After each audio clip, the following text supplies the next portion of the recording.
Oh, it's back. Another week.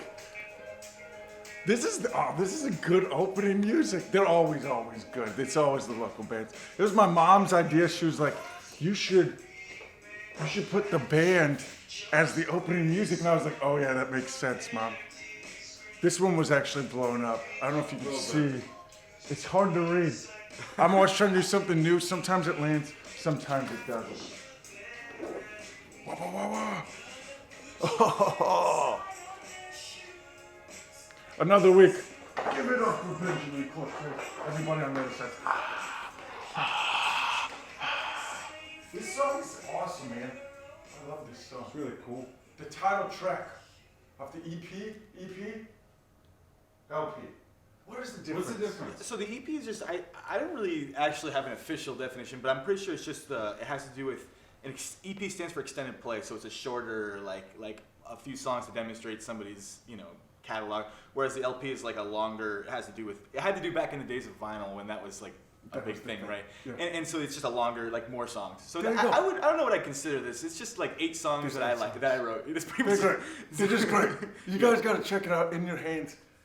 It's incredible. It's incredible. Oh, Let's start before. I'm going to gush over it. I Okay, really go, will. go, I got go. a lot of questions. Before we start off, the new Joker movie just came out. Everybody, rave reviews. Not exactly everybody, but a lot of people rave reviews. I wrote this little thing, scrapbooking my mom's bane, if you will. I don't know if that makes any sense. Okay, so we're going to rate these guys off of laughs. We'll say 10 out of 10 laughs is the highest score you can get. We're also doing it. You can play back at home if you want. Leave it in the comments or don't. Whatever you want to do. We're going to base it off of the role that they were serving. So they're not facing each other as much because to compare Cesar Romero to Heath Ledger's kind of they're not trying to fulfill the same role. It's like musician to musician. You don't want to compare. It's all about. They all have their space in the Batman universe. Exactly. Okay, so here we go. We're going to start off with let's do with this one right here. Let's do Cesar Romero. You had the mustache underneath the makeup. Classic. Really classic. More of the comedian out of the whole group. I mean, I just think that he set the precedent for what the Joker. Because in film media, what he should be. So this is it. I'm going to say. What do you think? Like 8? 8 out of 10 I think laughs, man. 8's good. 8 out of 10 ha's. Ha ha ha ha. There we go. All right, let's do some Jared Leto stuff. Controversial role, if you will. Man, the funny thing is let's say, but compared to Cesar Romero, when you start off with time, it holds up in the weirdest way. Yeah, you know what I mean? yeah. Because you go, that's just a timestamp of that. And then you think about Jared Leto, and you go, the more time that passes, you're like, it's kind of weird. You don't know. Yeah. You never know what it's going to be like. It just felt like a giant Hot Topic commercial. It did, didn't it? I'm not saying it was terrible. I don't think it was terrible. I liked his take on it, and he's a great actor. Absolutely. Thank God. But I'm going to say, man, I'm going to say 6 out of 10 laughs. That's fair. 6 out of 10 highs. Sure. There we go. Okay, let's move over to Jack Nicholson. Not Nicholas. I almost spelled the other one. Not The Joker golfer. did not play golf. Yeah. Not play golf. As far as we know. I love that he has a hat. I just want to point that out real quick. Well, and Jack Nicholson is such a great actor. He's so incredible. I don't know, man. That versus Keaton as well, and in that time, very gritty kind of. Yeah. But I mean, not as gritty as maybe let's say Heath Ledger's performance. I'm still gonna say like a lower probably. I would say a little. I would give him 7. What do you think? 7. I think 7. You know what? Get out of my mind. Did you just read my mind? What did you give Jared Leto again? 6. You gave him 6. Okay, I was like, you gave him more than... No. Close, but no cigar. Wow. Okay, we're gonna go over to, let's do the Mark Oh Hamill. man. Dude, Mark Hamill was the way, here's the weird thing. Like, when I was a kid, I watched that show all the time. That was my Joker. Yeah. Batman Beyond, and I don't know, man. That's like I think his like laugh, his like conception of the Joker laugh, I think is the best. So I'm gonna say that's a 10 out of 10. No, it's a 10 out of 10. You got a regular. Whoa. That's the end of the show, everybody. Okay, thanks. So no questions, no further questions. I would, I think I don't even think. No. I think you're totally right. Okay. When I hear his voice, that is the Joker to me. Yeah. That's just how it is. The animated series and Batman Beyond, incredible Fantastic stuff. voice actor, like underrated. I'd say. Fantastic. Yeah. Underrated. And to go from something like Luke Skywalker, one of the most iconic roles of all time. You look at him and go, that's Luke Skywalker. He still looks like Luke Skywalker. Yeah. So when you tell people, oh, he's the Joker. So the crazy thing is that originally Tim Curry was supposed to be the Joker. Very different. But then he got bronchitis and he was sick for a bit, and then so that because he already had the job, and they were like, we need someone now. So then Mark Hamill tried it, and they're like, oh, this is it. That's it. That's how This we is do the it. guy. That's how it happens. That's crazy. That is crazy. It's insane. Tim Curry would have done a great job. Yeah. But I'm glad Mark Hamill got it because Tim Curry might not have got 10 out of 10 Haas. Okay, we're going to move right over to Heath Ledger. Arguably one of the greatest performances in a superhero comic book movie. 10 out of 10. I'm going to have to say 10 out of 10. I don't think that's arguable. Like I think It's that's. not- I think he is. Yes, you don't even know. This list is very biased, but anyway, we're good. I've never heard somebody go, meh, Yeah. meh. Yeah. Really classic. You know, the Beatles, meh. Yeah. I don't know. Yeah. I don't know what we're going to do. Okay, and then Joaquin. I haven't seen the movie yet. Okay, that's okay. This is a sad No thing. spoilers. It's okay. It's okay. I think it just for once again we're sitting in its own role, not versus something else. Its own take on it. Him and Todd Phillips just smack it out of the park. Cool. It's very different from anything else you're seeing. I don't think it's supposed to be sympathetic towards the character, Cool. which is kind of cool in a biopic. Yeah. Well, you know, biopic. Yeah. Of something who's not real. Yeah. Wait, what? Man, we got some You mean stuff to comic talk books about. aren't real We got some stories? stuff to talk about. With pictures in them? That's great. Okay, so I'm gonna say, I didn't give it before. I just kind of almost was like, moving to the next thing. I would say 10 out of 10 as well. But I would argue, 9 out of 10 is fine. Yeah. as well. Yeah. That's pretty impressive. There's 3 of them that are like Yes. I think, full on, Yes. bonafide 10 out of 10. isn't that pretty crazy? And I was gonna say, there's not too many people that have done like a really bad job Yeah. at the role. In fact, I don't know. There's other people. These are just kind of, to me, the most iconic people. There's the dude off Gotham.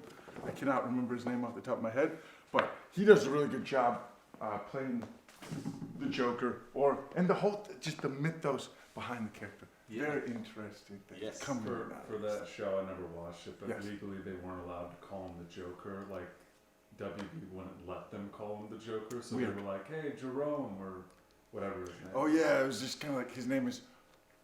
They were Joker. alluding that it was the Joker, but Yeah. they were like, we legally We all know. can't say It's it's so the funny. Joker. It's incredible Oh, stuff. Love it. Thank you for playing along. Yeah, absolutely. We try to stay up to date about a week and a half behind. We're always a week and a half behind. I can't ever do it. Even like for our own like labor. Next week we're reviewing we're- The Usual Suspects. It's really, Yeah. we're always behind.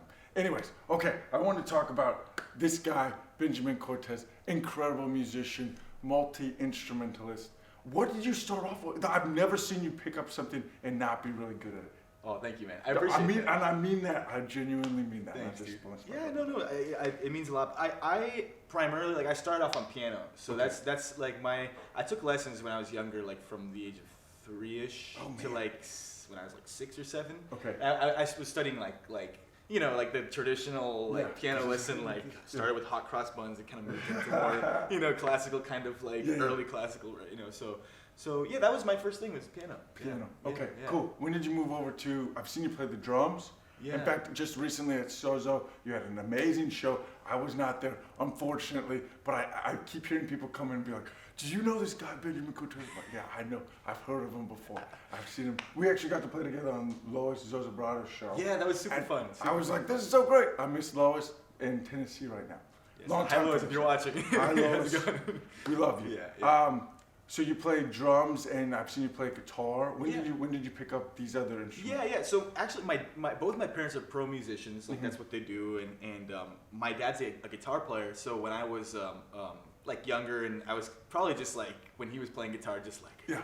as you little kids do, just like going up and Start touch. strumming. Like, and he no, was- no, no. But I think one of the coolest things with my parents is they were totally cool with that. Like they were always really good about me exploring the music and the Yeah. instruments, and so from early age I remember holding my dad's Stratocaster like this in my lap, and Yeah, I could only I didn't have this the finger size to be able to play it. So I'd like put my thumb on it and play like like mini things. bar chords and stuff. And, that's and incredible. but and so it started with that, like just that watching my dad do it and kind of being in awe, and just wanting to do that in myself. And from there, he really taught me a lot about just everything, the scales and all the different things that are required. And it's the same thing with bass. The bass kind of came naturally after that. And my dad also loves to play the bass, so that was another thing. And for the drums, it actually had to do with, my dad's a worker, a musician in the church, and so he needed a drummer. He was like, hey, I need a drummer for this mass. Like, the guy canceled. Like, what are we going to do? Yeah. And I think he was just kind of like, we're going to put you here and hope this works.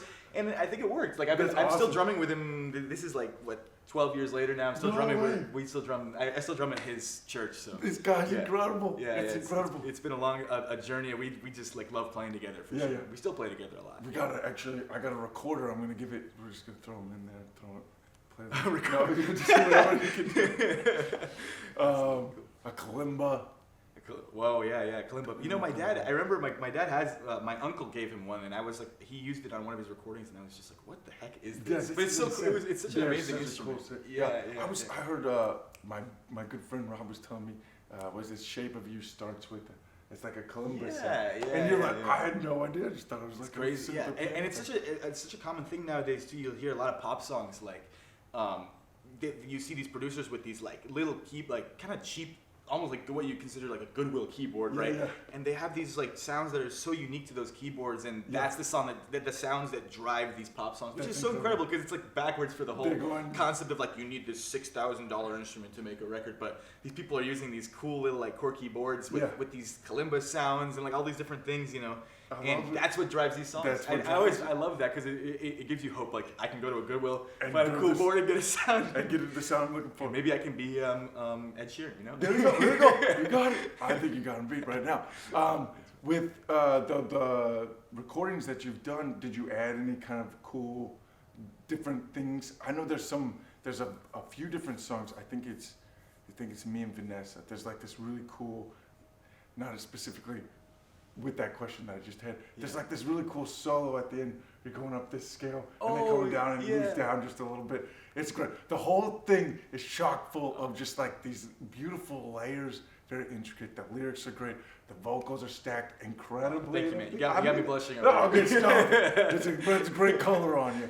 Did you have anything that you added that you kind of snuck in there throughout that you would be like, oh, listen to? This is a good question. I like this. Good. So one thing that I added that I was inspired by one of my favorite artists of all time, Stevie Wonder. If you haven't got a chance to listen to his records from like 1972, starting with like Music of My Mind all the way through Songs in the Key of Life, those albums are so fantastic. And he worked with these producers who had this project called I think it was the Tonto's Expanding Headband, something like that. And love that name. Yeah, and these two producers who had this huge like conglomerate of synthesizers, these huge synthesizer units, and they made this record that was like all synths. And Stevie Wonder like knocked on the door, was like, I love this, like let's put this on the record.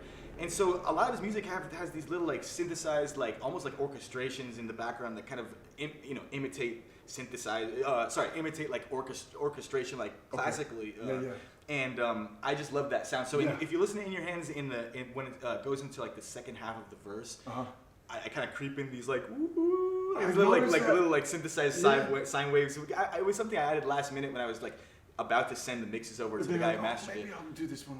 I just added this little thing. I think it kind of just gave this like I wanted that song to be it's just, the song lyrically is a statement about like being yourself and being quirky, and being cool with that. Yes. And I think that synth kind of just like the little warbly like woo, kind of just like it's like a little 50s sci-fi nod, a nod to like Stevie Wonder and those wonderful producers and the Tonto's Expanding Headband. The Tonto's Expanding Headband. You gotta check that out.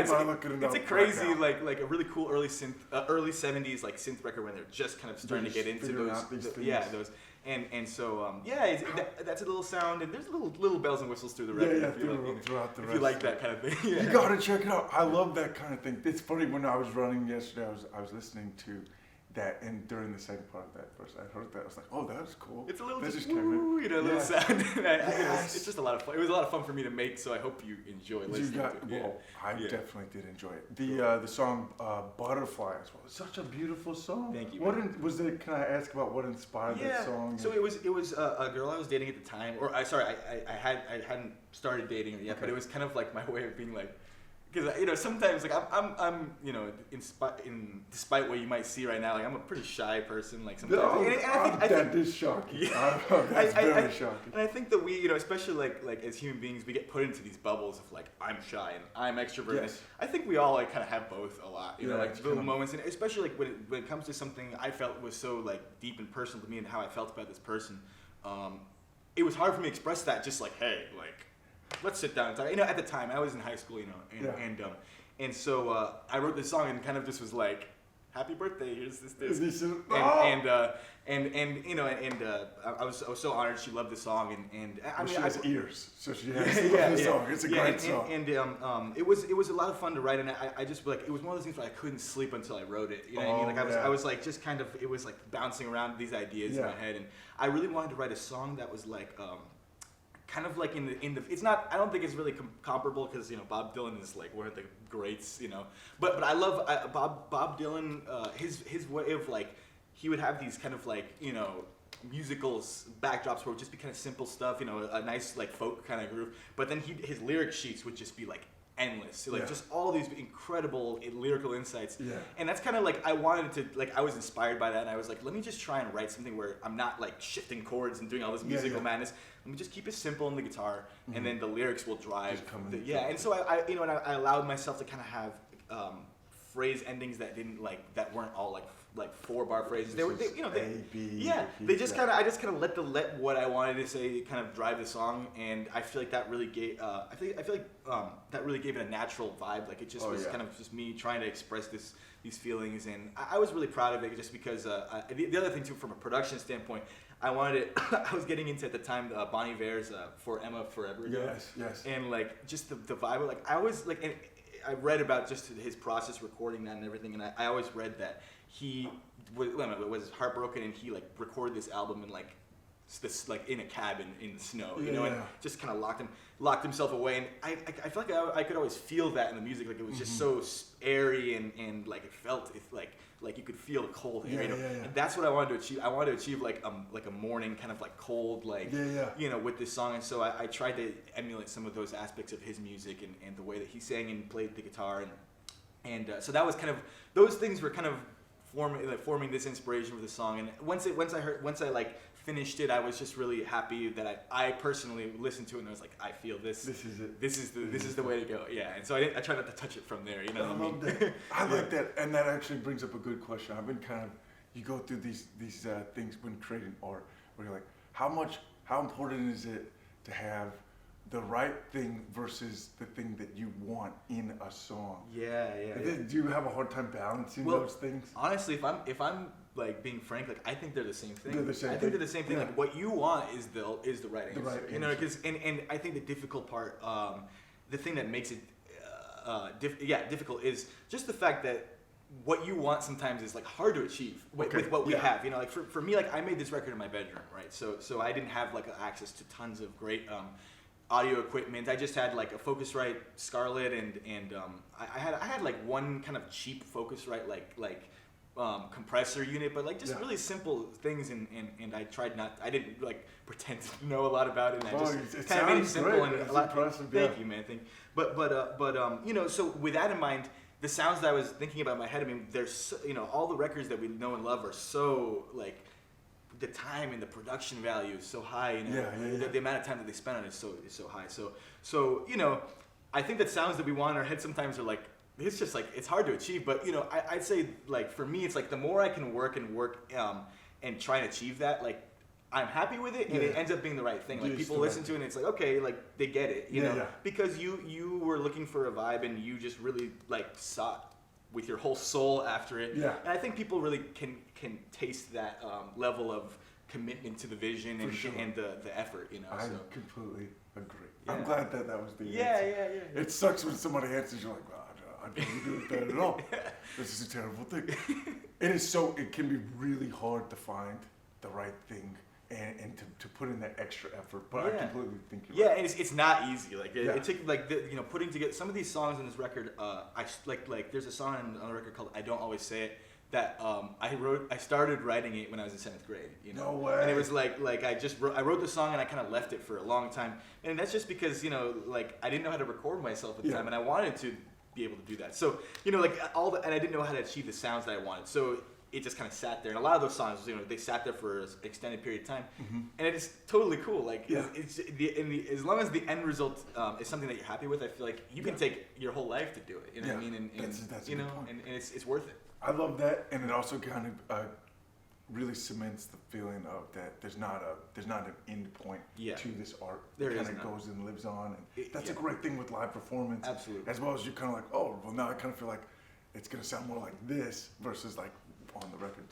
And it's true. I really like that point because for example, I did a show recently at this jazz club in Phoenix called the Nash. That was it's like exclusively jazz, pretty much. There's not a lot of like pop acts doing anything there. Right? It's a jazz.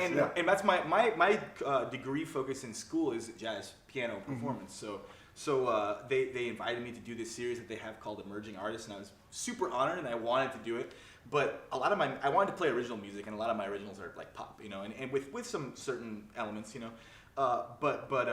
one thing that I loved about what you were saying about like being able to adjust for live performance was that I just took these songs and I took them to my mentor Raul Yanes, who's a piano teacher, and he's much more than that. He's a great freelance musician and composer and all that and all the other things. Really amazing man. He was like, why don't you just like take some of these, put some different sections in here and try, just like adding some of these substitutions, something that you would never do in a pop scenario, but something that would just kind of give the flavor and really, because he was like, it has to have like a certain amount of changes. But the biggest thing is it has to have a solo section in jazz. Yeah. It has to have some opportunity for somebody to solo. Yeah. So he said, why don't you just make these adjustments? You don't have to radically, write 18 new songs for this show. Just take your songs that you have and come up with some music. And so what I love is that actually gave birth to these ideas that I started using for other non-jazz, I guess, performances, where I started using playing the piano on Butterfly in this certain pattern that I came up with for a jazz arrangement. So it, like you said, it's really it's a very organic process that never ends. Like we continue to change our music and at least just adjust it for when we're getting bored or when we're just or when you just want to give it a different vibe for a different show. There's always room for changing and just a little nothing's sacred. That's the way it shouldn't be. Is that there's a lot of different avenues we can go with. Right.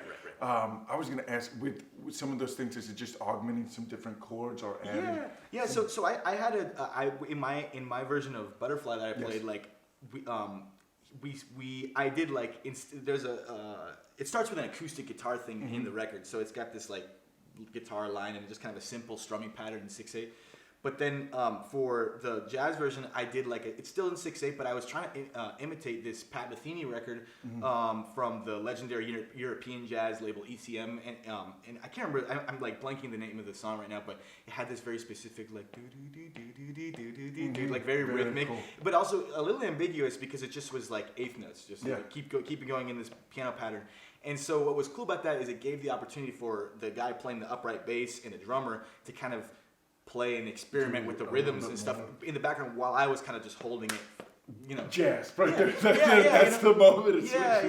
And what I realized after that, was that I could take that and use it in my regular live performance, or I say regular as if jazz is some sort of mythological. What I mean is in scenarios that I'm where I'm performing for a pop audience. Yeah. I was able to take that and use it because the truth is that especially for me, I fell in love with jazz when I was in high school, and I was crazy enough to go into school for it. That's how much I love it, And so for me, jazz it really flows into everything. It's more of a philosophy. It's more of an approach to the music. So really, even in a scenario where it wouldn't be necessarily deemed appropriate, you maybe not play all these crazy harmonizations and stuff, there's always room for moments where improvisation happens, which is I think the key element of jazz. You Yeah. know, and other aspects of that music, solo, you know, more soloistic playing. I think that there's always room for that, and it's really just like it has more to do with the mindset that you walk into the gig with. Yeah. So you know, I realized that when I played this arrangement at the Nash, and then I kind of used it at that Sozo gig recently. Yeah. I was like, you know, this is something that is really, it transcends just these kind of genre boundaries that we created for ourselves. When really it's all about like it's part of my identity, so therefore I can always just put it forward, and it still sounds like me. You know what I mean? Exactly. Yeah. That's a great point. What we were talking just then made me think like you guys just did a Beatles show at Sozo. Yeah. That's I've never seen so many people in that room. That was insane. You know, my dad's Your dad knows how to pack the house. Yeah. There's a thing between the baristas. They always are like, oh, it's Jaime. We're gonna. Oh gosh. We need 4 guys back there at all times. People will prep for the week. Yeah. To know that it's gonna come through. He packs the house for He sure. packs the house. You guys are incredible. Thank Your entire family is just phenomenal. Yeah. When you guys were planning for and preparing for that show, how much of it was like what you were talking about? Like this is sacred. This is maybe was there like okay I want to kind of this I want to recreate note for note, and then this I do a little bit more. Yeah. No, this is a great way to talk about this because like my dad, one of the reasons that I like am who I am and like I developed perfect pitch when I was really young. Mm-hmm. So like I tend to be able to like when I hear things like my natural instinct is like I want to recreate it. Yeah. Not only just play it, but like I want to like get the sound right. Yeah. And my dad doesn't have perfect pitch, but like it's pretty close. It's like pretty he's somebody who like always like had a gift with like his ability to listen and try and imitate. And we were just talking about this, my dad and I, about how much he loves to imitate. And so this particular show is more of like an exercise in like let's try and get as close to the records as possible. Yeah. So everybody really did a lot of work to like listen, get the exact. I tried to get all the exact solos. There was like a few where my dad was like, "Come on, man, like learn the solo." And I'm sorry. I got so much going on. Right. But like I mean, I've been listening to the Beatles like extensively like my whole life because my dad is a huge fan and my mom too. I mean, they both have been pushing the Beatles, the Bible of the Beatles to me, you know. So I'm a huge fan. I've been listening a lot, and so yeah, it's funny because we did a lot of work in that specific show to imitate like specific elements of the recordings. I don't believe necessarily that that's the end all be all of all things, you know, all performance aspects. But man, do I, you know, I also belonged to this program called School Rock when I was in high school. Yeah. That was really cool about like their whole thing was trying to get as close to the records as possible too. Okay. So I grew up in this environment in which like I've always really loved to just get the records as close as possible. So when I play live, I try and like imitate the forms of the records and stuff. But I also like I still stand by that statement I made earlier, which is like that nothing is sacred. Like there's always room for you to put your own stamp on things and to really make it happen. But yeah, that Beatles show is totally like I mean, wow, man, my dad has all the people in that band are really close friends of my dad and like kind of like uncles to me. Like that's how close they are to our family, you know. Yes. And so I've seen them playing for like a long time in my like ever since I was a really little kid. Mm-hmm. And this is like the hardest I've ever seen like them really dig into just like you know, because the music is so beautiful and it's such a great it's part of the fabric of like so many different generations in the world and so like culturally I think for them it was just like also just an opportunity to really seize this music, you know, and just kind of like realize what makes this music fantastic. And it was an amazing journey. I loved playing it, you know, and you know, all that stuff. What a great thing to come in and say, this is the goal that we're having. We're going to come in through this thing. And just try and get it as close as possible. Yeah, it was you know, my dad's an intense dude. He's a very competitive, so like he was like, I'm gonna try and get this, get this right. So yeah, man, I really respect him for that. I mean, he really did a great job with that show. That's insane. I heard you guys stand in ovation for my guitar gently. You know, my guitar. I was so honored that they loved it. I was having one of those moments where my guitar kind of like. My guitar was weeping, man. It like, but not in a good way. Like it fell kind of in a way where like I have a floating bridge on my Stratocaster that kind of makes it go out of tune, you know. And so like there was just one of those moments where I bent the string and it just and like the tension just kind of like. And so my guitar was just kind of out of tune and like especially in a couple strings and I was just like. Having one of those musician moments where I'm like, don't, you know, just keep playing, keep going. And I was just so honored because like what I realized in that moment was that people understood the work that I put into it and the emotion that I was putting into it, and that I think that traveled so much more than the things that we get into our head about with musicians. You know, Yeah. we're like, are we doing this right? Like, is my tuning? You know, and it's not that those things make us better. They're important. You know, but I realized in that moment that people just could feel that I was really going for this solo, and I loved the solo, and I was trying to play it to the best of my abilities. That it just so totally superseded all these little things I was getting into my head about. In my mind, I was like, that sucked, that was horrible. And these guys are all, applauding. And I was just, that was one of those moments where I realized that, first of all, we are very lucky to have all these people who support us. We're so thankful to our fans and to friends and family who came to these shows. But also just the fact that it's true. Like, there are moments where it's important to really seize the detail, go after the details, but there's also moments where you just gotta let loose and just enjoy and realize that it's an opportunity for you to just have a moment with the audience, and it's so much more, so much deeper than like, am I in tune? And it's all going correctly. Right. Is this note right? Did I bend it for? Yeah, and the other thing too is that, like, am I allowed to say a cuss word on this show? Or? You can say. We'll give you one cuss word. I was gonna say, shit goes wrong. Yes, it does. Stuff happens. You're so, totally right. You know what I mean? So I mean. That's just my mentality now is I try and remember that moment and just like, it's cool stuff, I had a moment in my Sozo show where like the same thing happened. I need to get my strat like that, man. But like the same thing happened where I just went out of tune. I was just like, okay, don't panic. I just turned off the guitar, put it down, and I started playing a Stevie Ray Vaughan song on the piano. I was just like, okay, we're just gonna do this because we had been rehearsing yesterday. I didn't bring my guitar to rehearsal, so I was just playing on the piano. Over? So I was like, we got this. We've already been doing this. Great that you just were able to switch. And it's just one of those things. Don't panic. That's a big. I was remembering that moment in when I was playing the Beatles show. I was just thinking, don't panic. Let's just get through this, and people will enjoy if you just play the piano to the hardest, the hardest of your abilities, and so it's all. I really learned an important lesson that day. Just like, cool. Chill out, man. It's cool. Like, you don't have to. Like, they're still gonna come with. Yeah. Like I said, I'm not just saying that multiple people came up like that guitar solo during that part was just. Well, thank you, and thanks to everybody who said that too. I appreciate it. I wouldn't say it if it wasn't true. Well, that's not true. I lie all the time. To be honest. All right, I want to talk about lyrics. Cool. What are some? How do you get into the zone when you're writing stuff? You got some beautiful lyrics throughout the album. What do you do to put your? Is there like let me ask this instead, because I hate just saying like basic questions like that. Do you have like a ritual to get into these things? Not really. I'd say for me, like, honestly, and this is not like, I'm not trying to say like, like my music flows through me or anything like that, but musical ideas, like, for me are more like a dime a dozen. Like, I get these ideas and I'm like, okay, voice memos, I sing it, put it down, or if I have an acoustic or whatever, I'll get the idea and I kind of just put it away, and I have like so many voice memos and sessions in Logic or GarageBand that like are just little baby ideas and things that I think that are cool and I would like to expand on, but I usually just put them away. Yeah. So for me, the music goes a lot faster than the lyrics. The lyrics to me, like, I don't just like sit there and write all the time. To me, the mark of a great songwriter is someone who can force themselves to like get up at a certain time in the morning or like whatever, at night or something, and just write. Okay. And whatever happens, just write and just keep doing that. That's the mark of a great songwriter. I don't do that.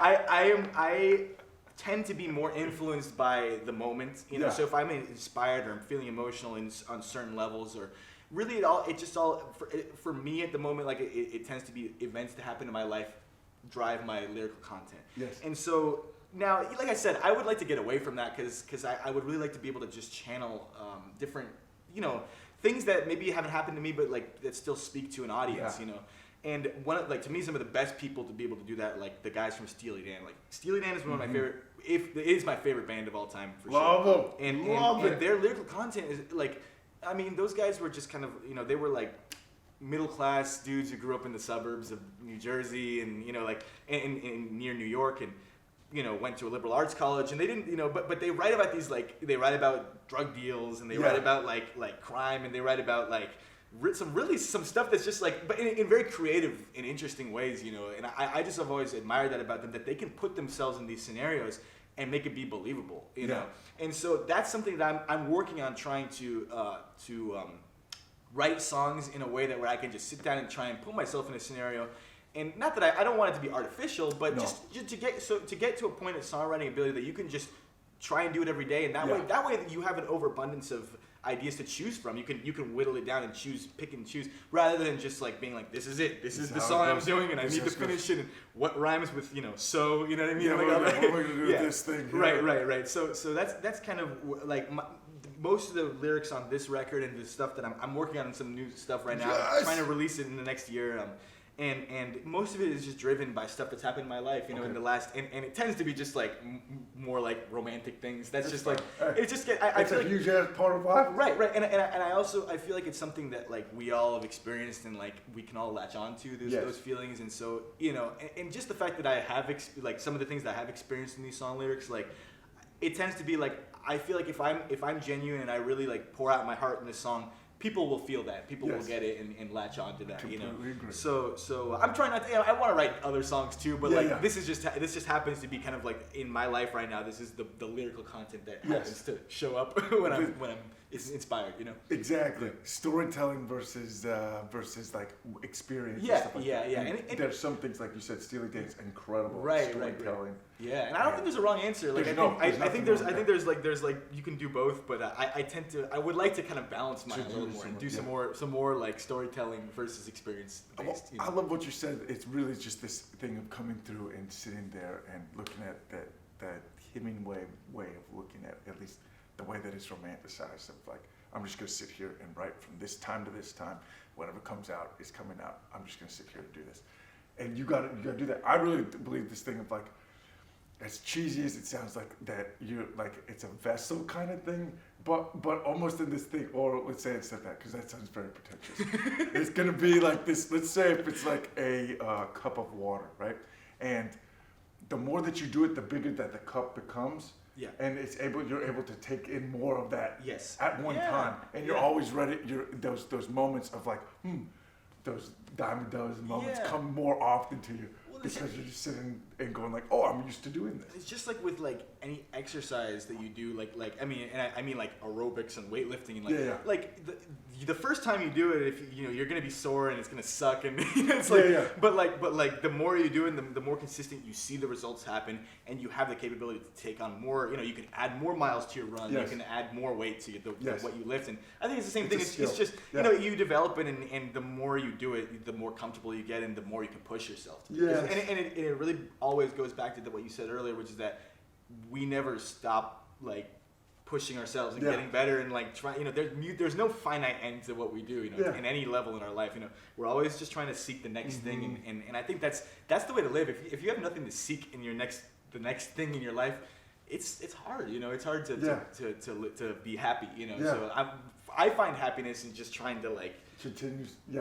And always keep working. If you just have just like, oh, it's just that next show, and then after that you don't have anything going on, you're kind of like, you get depressed. Yeah. After a couple days after the big show, you're kind of like, oh man, I hate that feeling, man. I get that.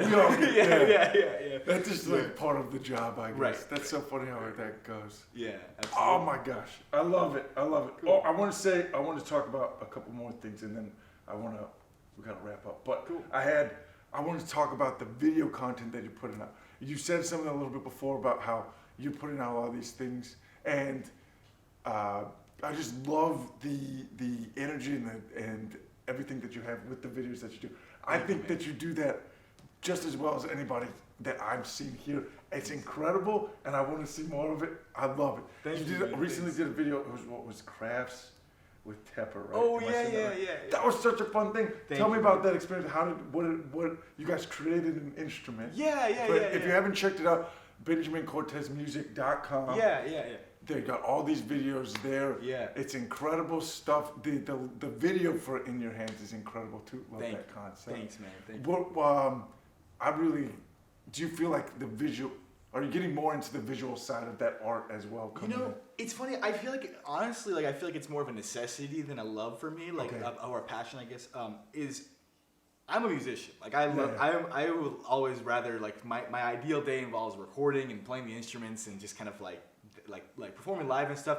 But I realize like nowadays, like especially with the way that music streaming is, and just like people don't really buy CDs as much anymore. Yeah. Like a lot of the ways that people are reached on social media is through video. Like people want visuals with it. At least that's what I've ascertained. And I know that when I'm on Instagram and stuff, I love seeing a great visual with Yeah, you. yeah. It really connects. Scroll If you have a images clean and- visual with your songs, I think it just kind of helps elevate the perception of what you do as being professional and being real, you know. Totally. And so it's interesting. I've got a lot of good luck with the video aspect. You know, I make a lot of videos at home with just like my not crappy. It's a nice one. It's a Zoom like little Q2N camera that's. You know, I can't remember. I think I got it for a birthday present or something. Thank you, Mom and Dad. Great, You know, good job, Mom and Pop. yeah. So, you know, I make a lot of videos with that where like not a lot of angle changes and just like I put it in front of me and just try and like, or you know, like some of the videos I made some dumb like advertisement videos where it's like, you know, I use iMovie to edit and I use this little So fun. I really am. I use bare bones. Like I don't pay for. I just like. What can I do with Make this thing? stuff work with what I got, you know, and it's funny because I feel like, you know, sometimes it's like I'm trying to get a laugh out of people, so sometimes it's great to just be cheesy, you know what I mean? Still I love that. It lands. Yeah, but thank you, man. But I have got a lot of luck in that I've got to work with some really great people and concepts. Like for example, that Crafts with Tepper video was that I can't take credit for that idea. That was a series that they've been doing at the ASU Herberger Institute for the Arts, where they get the dean of that whole art institute at ASU. His name is Stephen Tepper. And he is such an amazing, nice dude, and like is really interested in the students and what they're doing and the art that they're creating, and very fashionable and just as he looks on the camera, that's just how he is in real life. Very personable and fun, and cares about us, you know, as students. And so I got very lucky. I got emailed by this team in the Herberger and said, hey, you want to be a part of this Crafts for Tepper thing? And I was just like, that sounds like a blast, you know. And they didn't tell me what craft we were going to make. They didn't tell me what it was going to be like. You just came in. I walked in, I'm like, hey, here we go. You know, what's going on, It guys? was such a fun video. It was super fun. Yes. Everything you saw was just like on the spot. Yeah, there was no script. It was just like we just built the guitars, and I was just thankful that he was so personable and that we got to like feed off each other's energy. Yeah. And I thought it was so funny when they were like they told me like seconds before they roll. They're like, okay, 30 seconds. Okay, you're gonna write a song on camera, and I'm like, like okay. And like in the back of my mind, I'm thinking like, this better be good. You know what I mean? You know, like I'm like advertising myself as this songwriter and stuff. Yeah. And they're like, you got a song? And I'm just like thinking like, what if I just freeze? What if I just freeze? And it ended up being super fun and cool. It It was totally cool, you know. But I got the great fortune to work with those guys. They had an amazing production team, like great cameras, and I was very pleased with the result. And a couple other people, like I got to work with this guy named. I'm so totally sorry if I'm butchering your name pronunciation, but I think it's Kevrai Howard. You know Kevrai?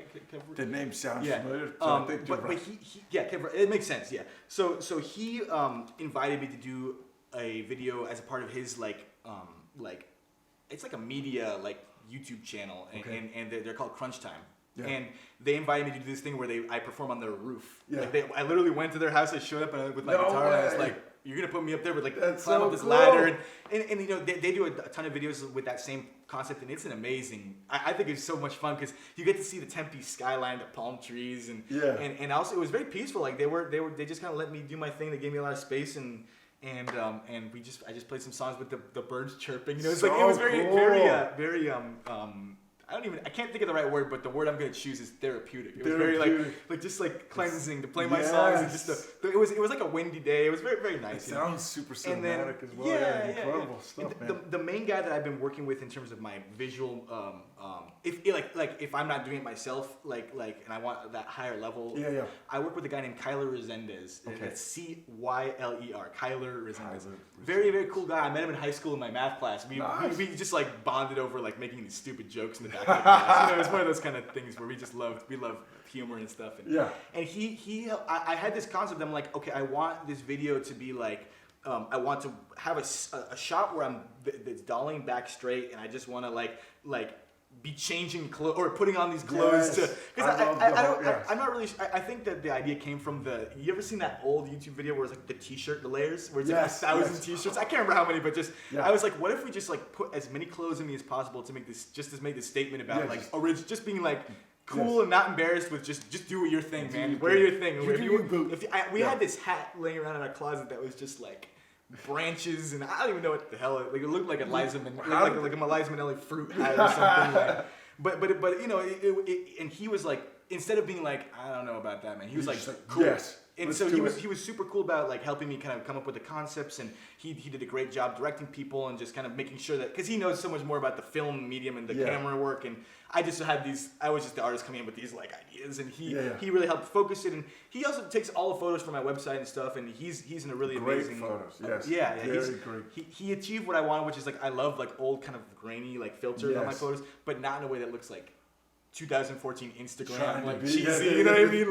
Like he makes it look very That's a New York professional filter, and yeah, clean, yeah. you know. So I really so those three situations were just things that I really got lucky with, some people that I met and Yeah. encountered and who reached out to me through social media or whatever, and I got really lucky. Like some Yeah. really people who really care about the medium of visual like art, who have helped me kind of connect that with my music and Yeah. inspired me to do my own visual stuff. You know, whenever I get a chance. You know, That's so, great, man. So there's so much stuff going on in Arizona. Like, do not sleep There on really Phoenix is. as Yeah, an there arts is. place. You It's know? so cool. Doing this show has been really cool just to meet like this person's doing this, and sometimes they're like, they didn't realize that the other side of that, what they're looking for, is just like right there. And Yeah. like, oh, like you just gotta go out and like reach out to some Yeah. people And that's- be active in the community. You know, I credit it like I've been once again very blessed and fortunate to like I just have tons of people who have like I've got a chance to just to talk to and like get to know through Sozo Coffee Yes. House and all these different like Yeah. venues that I played at, and every time I meet somebody, like it's really cool because you know just to have we just have normal, you know,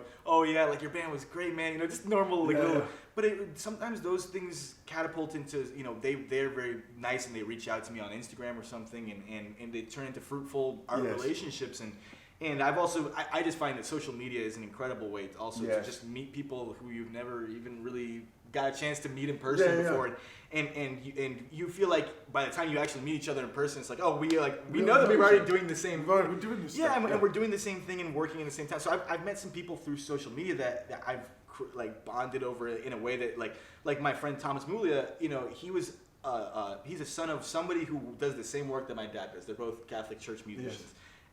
And we like only met each other like in kind of like, oh hey, nice to meet you, Yeah, kind of yeah. passing when we were younger. Yeah. And he reached out to me on social media. Like he saw what I was doing. Like he had no idea besides my videos on social media that Yeah. I could do the things I did. And he was like, why don't you come and play for my show? You know, this was like a few years ago. And so I said, yeah, that'd be great, man. And from there, we're like really good buddies, and we That's we so write cool. songs together, and we travel together and worked a lot together. So He's such a good guy. he's I super, love that guy. super great. That yeah. he just came out with that new. I think it was last year. He came Yeah, out with the it's new- called The Return. The his Return. album. Thank you for helping me I out. got a wonderful. I had a wonderful opportunity to play. I played. Did you play at that show? Yeah, I played the show. Oh! I recorded Oh my a God, lot of the so good. instruments with him. So I recorded so bass cool. and That's guitar. you on And, there. yeah, keys. That's such a good yeah, album. Yeah. It's so he good. He did an amazing job with the He- production. oh, he did. He like He started did. the mixing process a lot himself, and he had some help from some engineers in Nashville. But like man, like his concept of sound, and he was super dedicated. I mean, I saw him like clocking the hours, and Yeah, you know, so putting that time his work, you know, his work ethic and his talent level is really through the roof. So He so is. I love watching him in that whole process and getting to help him just by offering my gifts, and man, when I heard the record, I was like, yeah, man. Yes, this is I good. was so happy for him, man, because it was a really quality product. I Yeah. would say, yeah. Super talented dude. You're super talented as well. There's some people that just like I'm not gonna name any names or anything like that, but they're on a different level, and you are on a different level with your pop. Thank You you, guys man. are just incredible. It's Thanks so so much much. fun to watch, and just to see you having a good time up there doing it as I well. appreciate it, man. I really mean it. I really mean it. There's some people that just kind of like, they just get it a little bit different. It's part of them, and it's authentic. Some people try to make it authentic, and it's not. It does not land. Once again, no names.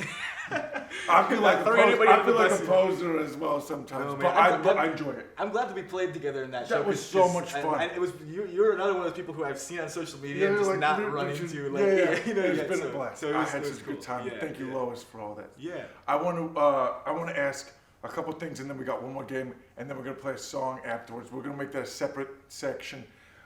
So I had. Oh, it was. You're recording right now. Yeah. When? Kind of. What's the process? Are you producing everything? Yeah, as yeah, well? yeah. So here's my whole outlook is that, you know, it's funny. I tend to be somebody, like I said, we have these sounds in our head, and you know that there's somebody, you know, if you have if you've been able to save a budget, you know, there's somebody who could really make that happen for you and has great equipment and a great ear. And, there's so many great engineers in town and elsewhere in the United States. But, man, I tell you, there's no joy greater for me than to, like, it's a puzzle, being able to put together a great mix, and I may not have I'm building I've got a few better pieces of equipment since I recorded this record. I've gotten a lot better. I've actually been working on my dad's record recently, and so like I've gotten a lot of chances to experiment with different ways to make my mixes sound better and just get more reps in, like, of exporting mixes and then listening in the car, and like that's no good. Okay, next one. Go back. I find no greater. It's a lot of work, but I find no greater joy in mixing my own music and just recording, doing the tracking process myself, and I've been blessed with the opportunity to. Either like my dad has like bought some great instruments, or like I've had a chance to invest in some really nice instruments, real like Fender Rhodes or Wurlitzers or vintage instruments that are like I feel like for me, like the chance to be able to really get into the instrument and experiment with like miking positions and different ways to record it, that's there's no greater joy for me. Like that's like in my free time, like if I have a day off, if I'm not like dead and sleeping, you know what I mean? I'm trying to like finagle ways to record and stuff. That's just where you find the fun part of it. It's so much fun to me. I don't master my own music yet, which is obviously it's a separate process that like to kind of make the music level and listenable on all different mediums, and I'm sure you know about that. Have you released? I need to check out your music. Different things. Yeah, I gotta check out your stuff. Yeah, you good, man. But I always love the chance to be able to have my hands in the project for as long as I feel like is appropriate. You know, I feel like once it gets to the mastering part, I'm like, I'm gonna let somebody better do this, because they can help get that to that level, with their equipment process, to run my mixes through their nice, whatever vintage equipment they have and all that stuff. But I love the opportunity to really sit with my music and take the time. I feel like with the extra time that I give it, I can make the music happen in a way that ultimately I want the sounds in my head to appear. So I feel like I have the ability to do that when I do the mixes. You're presenting it in the way, with the mixing and the mastering, of saying like, this is what you not only wrote the parts, but you're like, this is what you're going to end up hearing at the end of it. And that's incredible, man. I think it's the most authentic way to get my song to the audience, for sure. It's just by having as much input as I can on my own great. craft. Yeah. So we're thinking end of the year next year. Yeah, I'm hoping sometime in early 2020, but don't hold me to that. We'll see. We'll edit it yeah.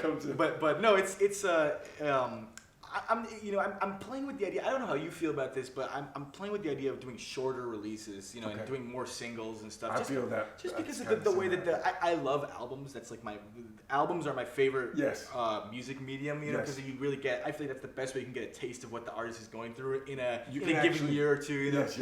But I understand that like people listen to like individual songs a lot. It's a matter of like if the song is good and just get it out there and just keep. I've heard a lot of people talk about that who are in the business, and so I'm tempted to just be like, I've been working on this song a long time. Let me I think this is a good song. Let me try and drop this. And I didn't do any singles for the last record, which I think was a mistake. I think it would be a good thing to try and create some momentum and hype going into it. If I'm going to do a longer release, might as well have some hype from a single or something. And then when that comes in on the album, you're like, I love this song. It just boosts the interest in the album. Yeah. So I don't really know what I'm gonna do next with that aspect. I have I've written about at least 9 complete songs at the moment that I like, and I've like really workshopped. And I have a bunch of other ideas that haven't been workshopped yet, but hopefully like maybe over Christmas break when I have some time, I'll kind of do that more. Yeah. Well, I'm sure they keep you busy over. You're still in ASU. Yeah, I'm on my 3rd year in my undergraduate in the jazz program at ASU. It's an amazing program. I'm trying to give it the appropriate focus while also just making sure that I keep my artistic, like my own endeavors fueled, and also trying to make money, playing music, because that's my goal is to really sustain myself on that. So those 3 things are kind of like what it's always like. It's always like I have to let another one go in order to focus. And right now, school is a priority. That's it's as well as should be. As well as should be. Do you have any shows coming up? Yes, on Friday, October 18th, I'll be at the Tempe Center for the Arts. They have like a happy hour. I think it's called the Edge event, and the theme is it's their funk night. So we'll be playing Stevie Wonder music, Earth, Wind and Fire. I'm gonna be playing some like original classic funk music from like the early 70s. And, Yeah. and I'll be playing some original music that is relatively new, hasn't been released yet. And yeah, just trying to keep it fun, you know, like just and groovy. What time do you guys go on? We go out it's at 6 p.m. and it ends at 7:30. So Okay. an hour and a half straight of just me, Just jazz. you know. I love it. Okay, I got one more game for you real quick. Cool. So, Excited. since we're doing all this stuff, especially with the music, we're going to be doing a name that instrument. I hope they get these right. Yeah, it could be potentially. Oh, look at this. We got it still going. There we go. Okay. I have this pulled up, queued. Hopefully there's no YouTube ads coming up right now. Okay, so I'm going to play it. Okay. And then we'll just I won't name look. it. No looking. That's the one rule. You can play at home as well. Oh, I got to put this button. Oh, wait. It's just shifted. There we go. Oh, there it is. Got it. Okay. Here we go. Number 1. Tenor saxophone. There you go. Beautiful. Good job. Okay. It's just got to play through this last thing. Cool. It's only a couple, Oh, yeah. couple minutes long. That's cool. Do Piano. I would be, You're like, that would be okay. if I missed that, I would. You're like, I should oh! not be on the show if I missed that. Wait a second. This is music theory and philosophy. What happened? So flute. There we That's go. just a regular like flute, like you know, or at least not. You know what I mean? Like a like I an understand. orchestra. You know, yeah. Yeah. There's no trick question. There's no Yeah. trick question. Harpsichord. Harpsichord. Very cool. That's a fun one. That is a fun one. When is that going to come back? Dude, I'm a big Pet Sounds like Beach Boys Yes. fanatic. That sound is so essential to that. I love it. It's a cello. I'm Yep. pretty sure. Yeah. Love the sound of the cello. It's it seems to be one of those like once again, not to hate on anybody, but like one of those token like. Let's just throw a cello on this. You know what I mean? Well, let's just do It's that. kind of like an afterthought. It's like very.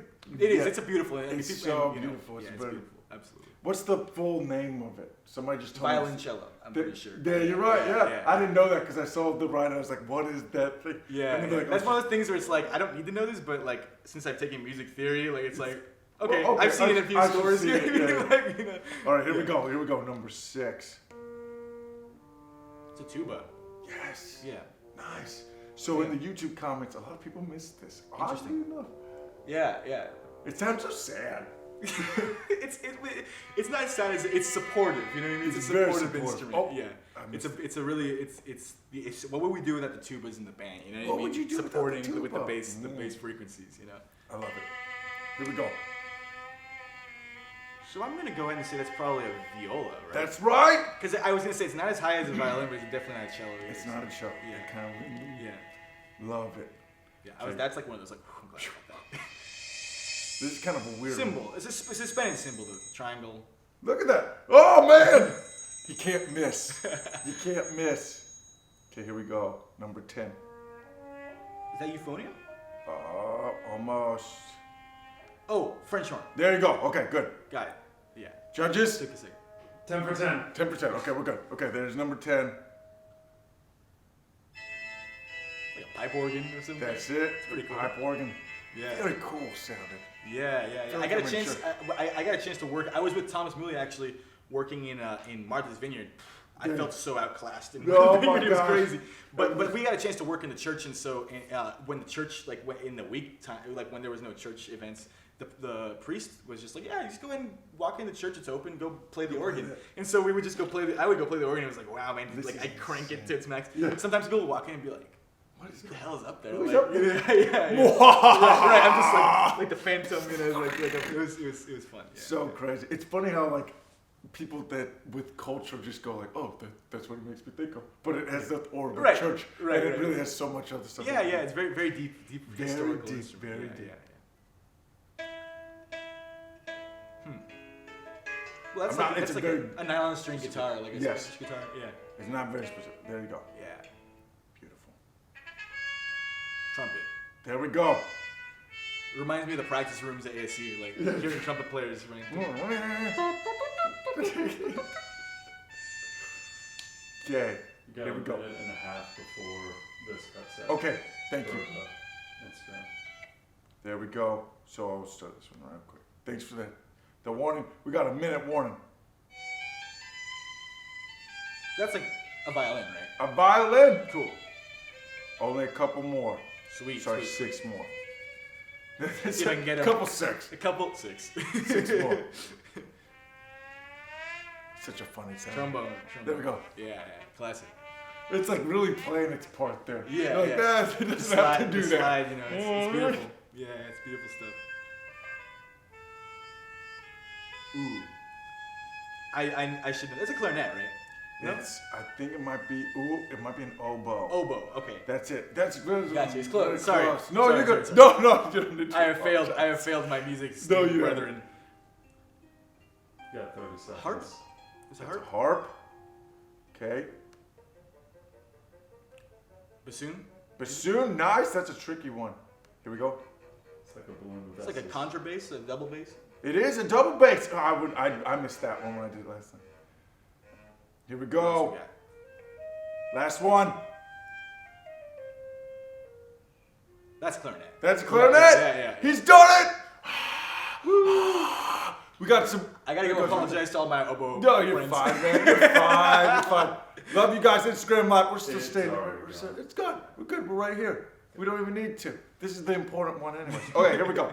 So that was great. Thanks, man. Extra credit. Here we go. Okay. These are gonna be a little bit. These are gonna be. Oh, extra credit? There's gonna be some extra credit. All You right, ready for all this? right. Let's Okay. see. I don't Let's know. hope this. It's gonna be an ad first. Dang. That's cool. That's Okay. cool. These are our sponsors. As I say, Grammarly. as I say, the game should be the guess the company is. Guess the company. Oh, I won't say the next one. Okay. Musician is the. All right, here we go. You ready for this? Yeah. A beautiful song. Okay, that's her just singing. Sorry, we're gonna come up. Here we go, right here. So what am I trying to guess here? It's gonna be the instrument. It's coming up in just Okay. a second. Sorry. No problem. There it is. Theremin. Theremin. Look at that. That's the one where they like. Yeah, they put their hand. In Yeah, the right. Yeah, you can see her playing it right there. It has to do with like the looks frequencies. crazy. Yeah. Everybody The at home only is not thing gonna I've- watch it, but The only thing I've ever seen that from was Ed Wood, the movie. Yeah. where yeah. he's just like. it's kind of It's an incredible crazy to instrument. watch. It's Yeah, incredible to watch. It really is.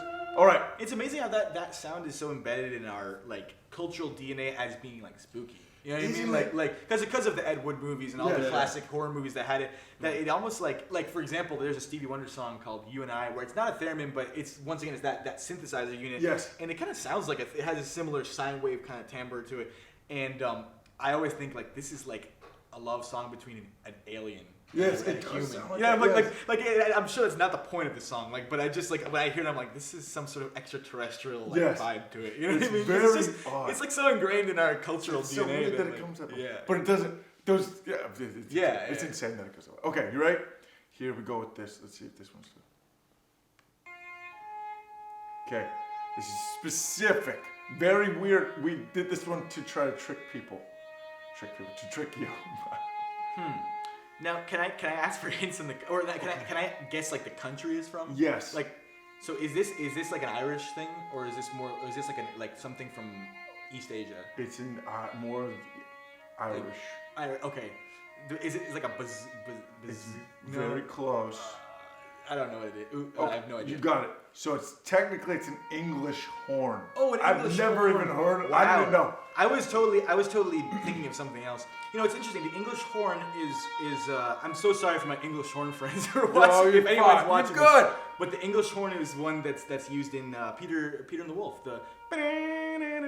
Yeah. Yeah. I'm pretty sure that's what's the animal that represents. I'm totally blanking. I haven't. It's been so long. Once again, classical and English horn friends, please forgive me. Yeah. Forgive me, your popular music brethren. You probably. That's an insult, man, dude. For those of you who play the That's so English funny.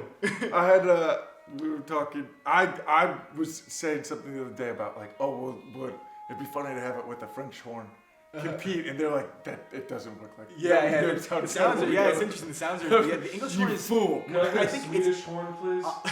Here's my redemption. Here we go. Here we go. My redemption is that I know the English horn is also another double reed instrument. So Yes. it's similar in the oboe and the Yes, English horn it are pretty is. related. Yeah. It does. It looks There's, a lot like. there's one my of those. redemption of. There you go. There's You my did. my piece. You nailed offering it. to the- It's a beautiful thing. It's a beautiful sound. It is. It's a very, beautiful very sound. nice. Okay, Yeah. here we go. This is another quirky one. We're trying to see if we can get this. Okay. Very odd sound. Take a second. Vibraphone? You did it right off the bat. You didn't even need any time. Yeah. Love it. Vibraphone. Yeah, man, I love the vibraphone because in a lot of ways, like, to me it's the coolest mallet instrument. So I did some mallet percussion in high school. They kind of forced me because I wanted to do just jazz like in high school with a jazz band, but they said nope, you're gonna do some classical like the symphonic band too, and that was actually a really cool experience.